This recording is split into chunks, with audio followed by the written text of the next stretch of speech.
বিসমিল্লাহির রহমানির রহিম। সুপ্রিয় শিক্ষার্থীবৃন্দ, আসসালামু আলাইকুম। আশা করি সবাই ভালো আছো। আমিও তোমাদের দোয়ায় ভালো আছি। আমাদের অনলাইন ভিডিও ক্লাসের ধারাবাহিকতায় আবারও তোমাদের জন্য একটি ক্লাস নিয়ে হাজির হয়েছি। আমি মোহাম্মদ মিলন হোসেন, সহকারী শিক্ষক, ইংরেজি Srishti centre school and college, Rajshahi. তো আমরা আজকে আলোচনা করব class 8 English first paper unit 7 lesson 3 একটি প্যাসেজ, যেটি হচ্ছে রিভার জিপসি সম্পর্কে। River gypsies are an ethnic group of people in Bangladesh. River gypsy হচ্ছে বাংলাদেশের একটা ক্ষুদ্র জাতিসত্তা। তাহলে রিভার জিপসি বলতে আমরা নদীতে যেসব যাযাবররা বসবাস করে সেই যাযাবরগুলোকে আমরা বুঝতেছি। অথবা এখানে আমরা পরের লাইনটি একটু খেয়াল করি, দে আর known as Bede to local people. স্থানীয় লোকজনের ভাষায় তাদেরকে বলা হচ্ছে বেদে। আমরা যে লোকগুলোকে দেখি যাযাবর জীবনযাপন করে, যাদের নিজস্ব কোনো জমি নেই, তারা এক জায়গা থেকে আরেক জায়গা ভব করে জীবনযাপন করে, এই লোকগুলোকে স্থানীয় ভাষায় আমরা বলে থাকি বেদে। The gypsies have their own lifestyle and culture. এই জিপসি লোকগুলোর নিজস্ব জীবন সংস্কৃতি রয়েছে এবং তাদের জীবনযাপনের একটা পদ্ধতি রয়েছে। দে লিভ ইন গ্রুপ, তারা দল বেঁধে বসবাস করে, and do not own any land, এবং তাদের কিন্তু নিজস্ব কোনো ভূমি নেই। তাহলে এই জিপসি লোকগুলো এক জায়গায় বসবাস কেন করতে পারে না? আমাদের জীবন সংস্কৃতির সাথে তাদের জীবন সংস্কৃতি কেন মিলে না? এই জন্য মিলে না যে তাদের নিজস্ব কোনো জমি নেই, তাদের থাকার জন্য কোনো জায়গা নেই, তাদের স্থানীয় কোনো বাড়িঘর নেই, যার কারণে এই লোকগুলোকে কিন্তু এক জায়গা থেকে আরেক জায়গায় বসবাস করতে হয় এবং তাদের বসবাসের চিত্রটাও কিন্তু আলাদা, তাদের জীবন সংস্কৃতি সেটাও কিন্তু আলাদা। They live in groups and do not own any land. তারা গ্রুপ মানে দল বেঁধে এককভাবে বসবাস করে না। আমরা সামাজিক জীব, আমরা কিন্তু সমাজে বসবাস করি। তাদেরও একটা সমাজ আছে, যে সমাজটা কিরকম সমাজ? ভবঘুরের সমাজ, এক জায়গা থেকে আরেক জায়গায় অস্থায়ী ভিত্তিতে বসবাস করার সমাজ। তাহলে এই যে বসবাস করছে অস্থায়ী ভিত্তিতে, তারা কিন্তু এককভাবে তারা কিন্তু নিজেদেরকে প্রোটেক্ট করতে পারে না, যার কারণে এই লোকগুলো যাদের নিজস্ব জমি নেই, এই লোকগুলো কি করে? তারা ভবঘুরে জীবনযাপন করে, এক জায়গা থেকে আরেক জায়গায় দলগতভাবে তারা বসবাস করে, একে অপরকে হেল্প সহযোগিতা করতে পারে। Therefore they lead a nomadic life. এই কারণে তারা কি করে? যাযাবর জীবনযাপন করে, travelling from one place to another, এক জায়গা থেকে আরেক জায়গায় ভ্রমণ করে। তাহলে travelling from one place to another, এক জায়গা থেকে আরেক জায়গায় তারা ভ্রমণ করে এবং যাযাবর জীবনযাপন করে থাকে। These people roam across our rivers from and waters from May to December in small country boats. তাহলে এই লোকগুলো কি করে? roam across our rivers and waters from May to December in small country boats. তাহলে যেহেতু আমরা শিরোনামে পেয়েছি যে রিভার জিপসি, যেহেতু রিভার কথাটার সাথে এখানে রিলেশন রয়েছে, তারা কি করে? এক জায়গা থেকে আরেক জায়গায় নোমাডিক জীবনযাপন করে, এবং তারা কিন্তু কিভাবে নোমাডিক জীবনযাপন করে? স্মল কান্ট্রি বোট, মানে কি? ছোট ছোট ডিঙ্গি নৌকা, যেগুলো তারা নিজেরাই তৈরি করতে পারে। তাহলে এই নৌকাগুলোর মাধ্যমে তারা ভ্রমণ করছে নদীতে, পানির উপরে, মে থেকে ডিসেম্বর মাস। আমরা জানি যে মে থেকে ডিসেম্বর মাস এটা আসলে আমাদের দেশে বর্ষাকাল। এই বর্ষাকালে কিন্তু নদীগুলো, জলাশয়গুলো পানিতে টইটুম্বর থাকে, এবং সেই সময় কিন্তু তারা পানিতে বসবাস করার জন্য ছোট ছোট দেশীয় নৌকায় তারা কিন্তু ভ্রমণ করে থাকে। তাহলে আবার দেখছি আমরা এখানে these boats are their houses and these people are a part of our waters. তার মানে হচ্ছে যে এই নৌকাগুলোই, যে নৌকাগুলো তারা বানায়, সেই নৌকাগুলোই তাদের কিন্তু বসবাসের জায়গা। তারা নৌকাতে বসবাস করে থাকে এবং এগুলোতেই তারা কিন্তু জীবনযাপন করে থাকে। তাদের their houses and these people are a part of our waters. আমাদের কিন্তু নদীর একটা অংশ। যেমন নদীতে মাছ থাকে, পানিতে মাছ থাকে, পানিতে কচুরিপানা ভাসে, পানিতে অন্যান্য কীট পতঙ্গ থাকে, তেমনি এই লোকগুলো যেহেতু নদীর পানিতে বা জলাশয়ের উপরে তারা বসবাস করে, সেহেতু কিন্তু তারা কিন্তু আমাদের একটা জীবনের একটা অংশ তারা। তাহলে নদীর একটা অংশ, পানির একটা অংশ, জলাশয়ের একটা অংশ।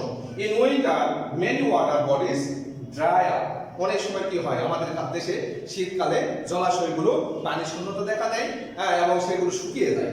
যখন পানি শুকিয়ে যায়, যখন নৌকাগুলো চলতে পারে না, তখন কিন্তু অবশ্যই তারা আর পানির উপরে থাকতে পারে না। যেখানে পানি নেই সেই জায়গায় তারা কিভাবে থাকবে? বিধায় তারা কি করে, যে রিটার্ন টু দ্য মেইনল্যান্ড, মূল ভূমিতে ফিরে আসে। মানে আমাদের সমাজ ব্যবস্থায় তারা ফিরে আসে, কিন্তু তারা কিন্তু আমাদের সাথে বসবাস করতে পারে না। কি কারণে বসবাস করতে পারে না?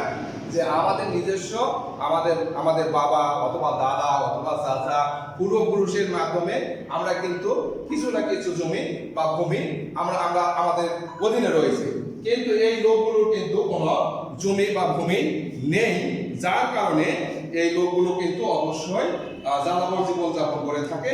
যাযাবর জীবনযাপন করার কারণে তারা কিন্তু আমাদের সমাজ ব্যবস্থার সাথে মিলতে পারে না, যার কারণে তাদের সংস্কৃতি নিয়ে তারা আলাদাভাবে বসবাস করে থাকে।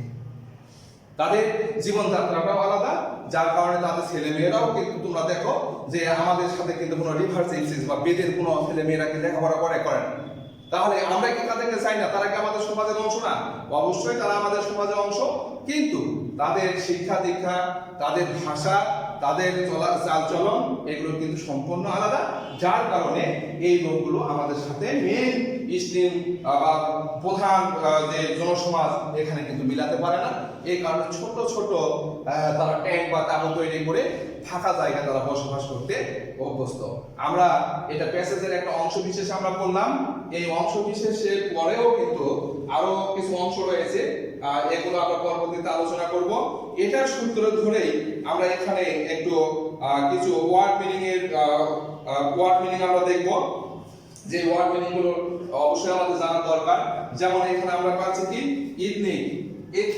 এথনিক অর্থ হচ্ছে ক্ষুদ্র জাতিসত্তা, আমরা এটাকে বলতে পারি ট্রাইবাল, হ্যাঁ, ট্রাইব বা গোত্র যেটা।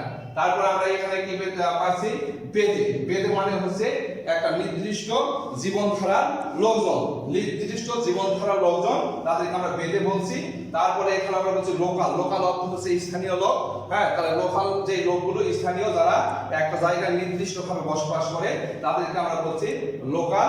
তারপরে আমরা বলছি এখানে on life, have their on মানে নিজস্ব, তাদের নিজস্ব একটা জীবন সংস্কৃতি রয়েছে বা ইনহেরিটেড, যার নিজে থেকে প্রাপ্ত হয় সেটাকে অন বলা হয়, বা যার নিজের পজেসড, যার অধীনে কোনো কিছু থাকে সেটাকে বলা হচ্ছে অন। অ্যান্ড কালচার অর্থ হচ্ছে সংস্কৃতি বলতে আমরা বুঝতেছি একটা সমাজের জীবনধারা, যে জীবনধারাটা হতে পারে তার চালচলন, খাদ্যের অভ্যাস, কথাবার্তা, তার বিশ্বাস ইত্যাদি, এটাকে বলা হচ্ছে কালচার। গ্রুপ অর্থ হচ্ছে তারা কিন্তু দলগতভাবে বসবাস করে থাকে, হ্যাঁ, তারা দলগত যেটা সেটাকে আমরা গ্রুপ ইংলিশে বলছি। তারপরে আমরা পাচ্ছি দেয়ারফর, এই জন্য বা তাই, হ্যাঁ। তারপরে lead a nomadic life, lead অর্থ হচ্ছে পরিচালনা করা, আর ট্রাভেলিং অর্থ হচ্ছে ভ্রমণ করা, যেটা তারা কিন্তু এই ভ্রমণ বলতে এরোপ্লেনের মাধ্যমে এক দেশ থেকে আরেক দেশে কোনো ভ্রমণকে বোঝানো হচ্ছে না, উদ্দেশ্যবিহীন ভাবে বা তারা এক জায়গায় যেহেতু থাকতে পারে না, জীবন জীবিকার তাগিদে ভ্রমণ করে এক জায়গা থেকে আরেক জায়গায়। সাধারণত একটা জায়গায় 15 দিন বা 1 মাস তার বেশি কিন্তু তারা থাকতে পারে না, কারণ ওই জায়গার জীবন জীবিকা কিন্তু তারা যতটুকু পারে তারা ক্যাপচার করে, পরবর্তীতে যখন পারে না তখন আরেকটা এলাকায় তারা যায়। এবং এরা কি করে, মে থেকে ডিসেম্বর মাস পর্যন্ত তারা নদীতে নৌকার উপরে থাকতে পারে। এই সময় যেহেতু নদীতে অনেক পানি থাকে, কিন্তু পরবর্তীতে তারা আবার মেইন স্ট্রিম জনসংখ্যার সাথে মিলে যায়। এই কারণে মিলিয়ে যায় যে এই লোকগুলোর কিন্তু তখন আর পানিতে থাকার কোনো উপায় থাকে না, জলাশয় শুকিয়ে যায়। তাহলে আমরা এখানে কি পেলাম? মেন শব্দ এথনিক অর্থ হচ্ছে ট্রাইবাল, তারপর আমরা পাচ্ছি লোকাল যেটাকে আমরা নেটিভ বলতেছি, অন অর্থ হচ্ছে ইনহেরিটকে অন বলা হচ্ছে। তারপরে আমরা বলছি নোমাডিক অর্থ হচ্ছে ভ্যাকেন্ট বলতে পারি, রং অর্থ হচ্ছে ট্রাভেল, রিটার্ন অর্থ হচ্ছে কাম ব্যাক, আর ওয়াটার বডিজ অর্থ হচ্ছে যেটা হচ্ছে নদী, জলাশয়, হ্যাঁ, পন্ড বলতে পারি, ক্যানেল বলতে পারি, রিভার বলতে পারি, এটাকে আমরা বলছি ওয়াটার বডিজ। তাহলে আমরা সুপ্রিয় শিক্ষার্থী এই প্যাসেজের আওতায় যেগুলো আমাদের আসবে সেটা হচ্ছে চুজ দ্য প্যাসেজ স্টার, এবং আসবে প্রশ্ন উত্তর দেওয়া, সেগুলো আমরা একটু আলোচনা করতে চাই। তাহলে আমরা যদি প্যাসেজ বেস আমরা যদি একটু ধরি তাহলে আমাদের কি আসে দেখো। আমরা যদি এখানে প্রশ্ন করি, যে আমি যদি এখানে প্রশ্ন করি এরকম, প্যাসেজটা উপরে তোলাই থাকলো, তাহলে আমি যদি বলি যে হু আর রিভার জিপসিস।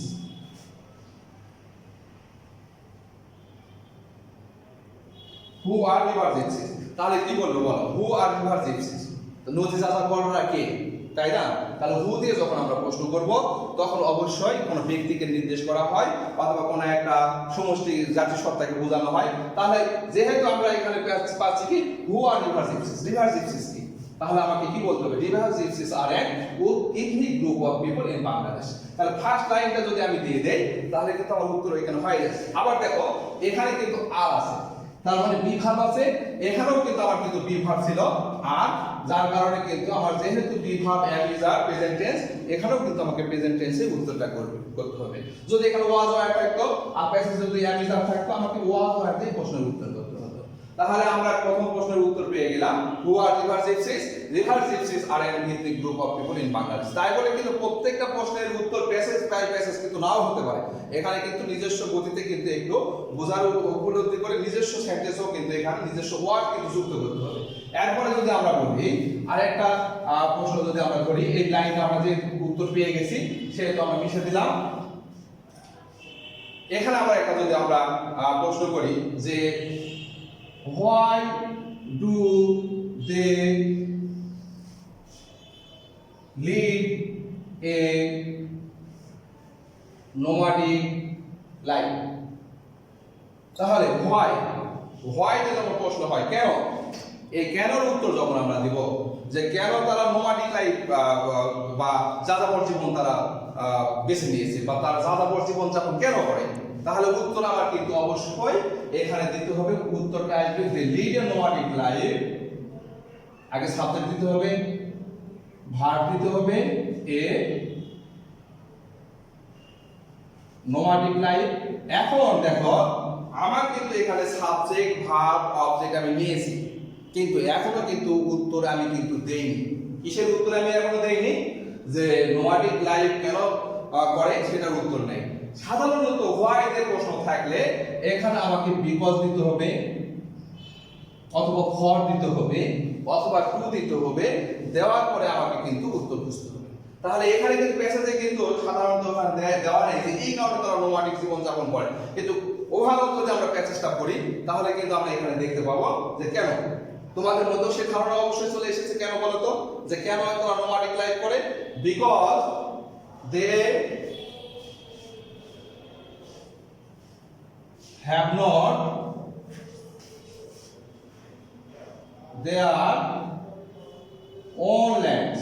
প্রধান কাজই হচ্ছে তাদের নিজস্ব কোনো ভূমি নেই, জমি নেই, ঘরবাড়ি নেই, যার কারণে কিন্তু তারা নোমাডিক লাইফ করে।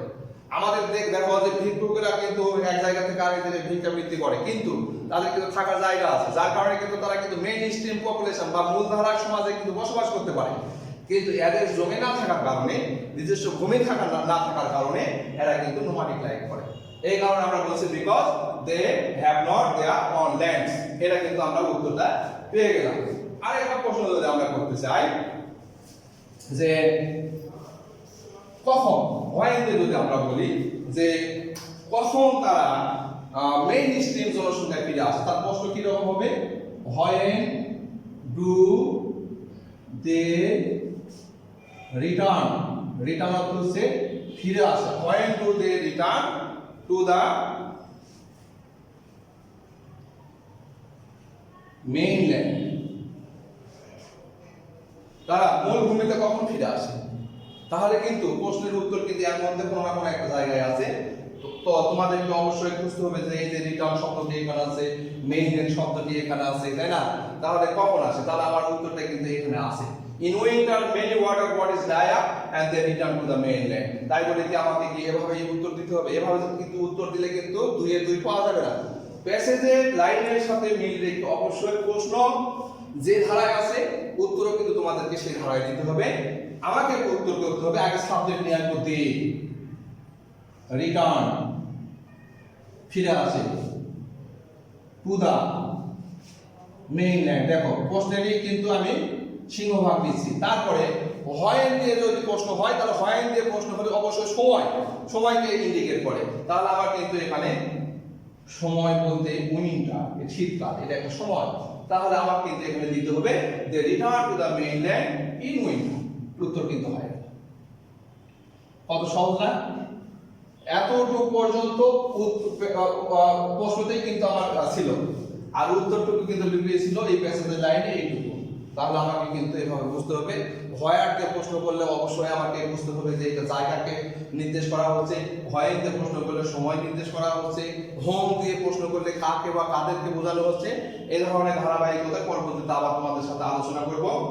তো তোমাদের ফিল ইন দ্য গ্যাপও থাকতে পারে, এখানে ফিল ইন দ্য গ্যাপ এভাবেও হতে পারে, যেমন they are known as dash, they are known as dash to local people, এটা একটা ফিল ইন দ্য গ্যাপ পাই গেল। তাহলে আমরা কি বলবো? They are known as Bede to local people. যদি প্যাসেজ আমাদের জানা থাকে তাহলে কিন্তু উত্তর কিন্তু সহজে দেওয়া যাবে। এই কারণে কিন্তু বারবার করে তোমাদেরকে বলা হয় যে মেইন টেক্সট বুক তোমাদের পড়তে হবে, মেইন টেক্সট বুক বাংলা অর্থ সহ বুঝে উপলব্ধি করে তোমাদের পড়তে হবে। তাহলে কিন্তু প্রত্যেকটা যেটা সে যেভাবে প্রশ্ন হোক তোমাদের কাছে কিন্তু খুব ইজি হবে। এই জন্য বারবার করে আমরা টিচাররা সাজেস্ট করি মেইন বুক ছাড়া, টেক্সট বুক ছাড়া গাইড বই দিয়ে কিন্তু কখনো ভালো রেজাল্ট করা যায় না। যার কারণে গাইডের গুটি কয়েক প্রশ্নের উত্তর করে কিন্তু কখনো ভালো রেজাল্ট তৈরি করা যাবে না। অথবা ভালো রেজাল্ট তৈরি করতে পারলেও তোমরা কিন্তু অবশ্যই মেইন টেক্সট বই ছাড়া ভালো মানে স্টুডেন্ট হতে পারবে না, অথবা ভালোভাবে পাস করতে পারবে, জিপিএ 5 পাবে, কিন্তু তোমার যে লেখাপড়ার যে মেইন নির্যাস যেটা সেটা থেকে তোমরা বঞ্চিত হবে। এই জন্য বারবার করে বলা হচ্ছে যে তোমরা মেইন টেক্সট বুকটা পড়বে, হ্যাঁ মেইন বই পড়বে, তাহলে কিন্তু তোমাদের জন্য ইজি হবে। যেমন এখানে দেখো খুব ইজি ভাষায় তোমাদের কাছে বলা হচ্ছে they lead a dash life. এখানে যদি এটা যদি আমি ধরি তাহলে দেখো যেহেতু পড়া ছিল এখানে আমরা কি দিব? Nomadic life. এভাবে কিন্তু অনেক গ্যাপ সৃষ্টি করা যেতে পারে। হ্যাঁ, তাহলে আমরা অবশ্যই টেক্সট বইগুলো বেশি বেশি করে পড়বো এবং এই ক্ষেত্রে কিন্তু নিজেরাই উপকৃত হব। তো আজকের মতো এই ক্লাসটি এখানে শেষ করতেছি। আগামী সপ্তাহে অবশ্যই তোমাদের সাথে কোনো না কোনো নতুন ক্লাস নিয়ে আমার উপস্থিতি হবে তোমাদের সাথে। সেই শুভকামনায় সবাই ভালো থেকো, সুস্থ থেকো, বাড়িতে অবস্থান করো। খোদা হাফেজ।